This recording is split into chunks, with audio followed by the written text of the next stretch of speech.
according to the enlightened pediatric endocrinologist that I know, particularly Henry Handhold, he thinks the old man, type 2 diabetes in children, might be the major form of diabetes in children very soon. We used to refer to one called juvenile diabetes. Yeah. They don't make insulin, and now we get the obese version where they make insulin. It has resistance from the obesity, and it's almost an epidemic.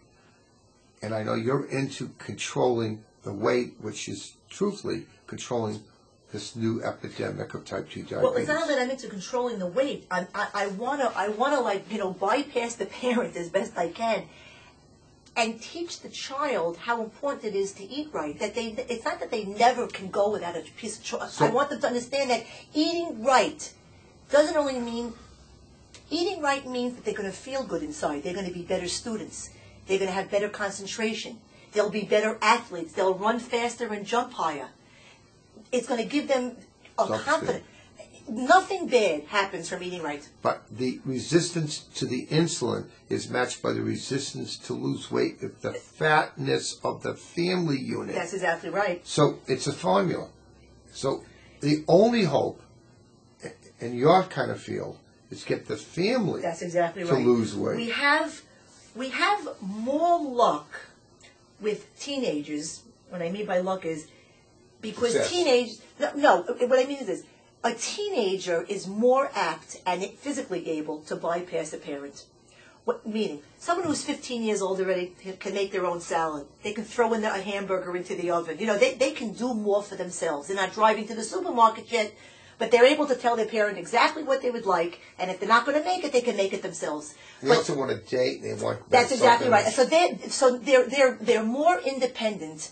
They know a little bit more of what they want and how to get there, and so therefore we can deal with them very successfully. I can't sit with a 10-year-old child and say to them, how much fish did you have? They don't know. How did your mommy make it? Do you know if she used oil or did she put any salt on the fish? I don't know. See, so then we have to deal with the parent. I have to reach out to the parent, and I'm very candid with the parent. I tell them, if you don't do something about it now, when your kid starts getting to be that 12, that 13 socialization age, one day behind closed doors, you and your husband are going to have a very good cry because you're going to regret this for the rest of your life, and your child will resent you for the rest of her life. And that's a fact. And I believe that in my heart. The longer a kid stays heavy, the worse the problem is going to become. Even if he doesn't have any insulin resistance yet or anything like that. Socialization is very important. It's everything. When you're 13 or 14 years old, you can't ever imagine you're going to be 20. You want to be happy now. You want to be slim. You want to be energetic. You want to have girlfriends. You want to have boyfriends. You don't care really about anything else. And so I tell a parent, lightning should strike me. How I had a mom who came to my program, I would say about a year ago, a little over a year ago.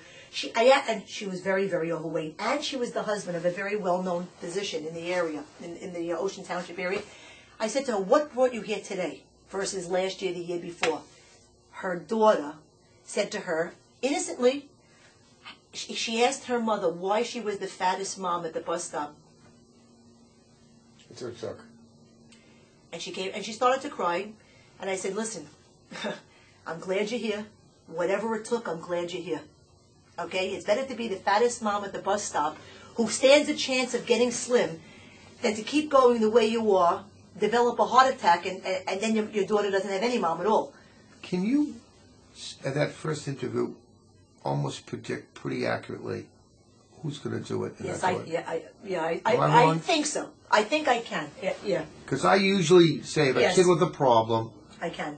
I'm not going to be successful in getting the kid, whatever it is, because I have motivated parents. That's exactly. They make me look good, because wherever I tell them to go or do, they're going to do. You're right on. So the parents make me look good. I always can tell. You're right about that. You're right about that. I mean, listen, there are a few surprises along the way, but most of the time, I can tell. If I have a parent, sometimes parents, they'll throw me a ton of money. And then all their subsequent trips, they drop their child off to see us while they're going around on a carpool to do errands, and they leave us to be counseling a 10-year-old kid. right? I know the kind of parent I'm dealing with.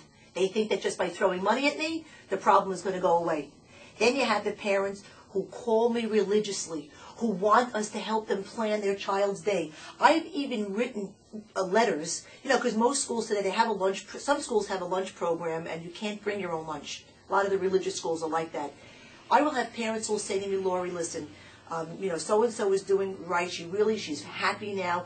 Can you write a letter to the school just explaining what's going on, how much success she's had, and how important it is to keep that going so that... And what happens to the school when you do that? I've never once had a school say it's not okay for so-and-so's child to bring their own stuff into school. They've always made an exception. Oh, I've never had a negative comment The Department of Health in New York City goes out of the way to help us handle that kind of problem with schools and whatnot. In fact, they're nervous because if they don't react a certain way, we could pick up a phone and they can know that's wrong. That's exactly right. But those are the kind of parents that I love dealing with. Even if some of those parents are overweight themselves, they see the mistake, they're trying to correct it, they're actively involved in their son or their daughter's well-being, and those are the ones who are always successful.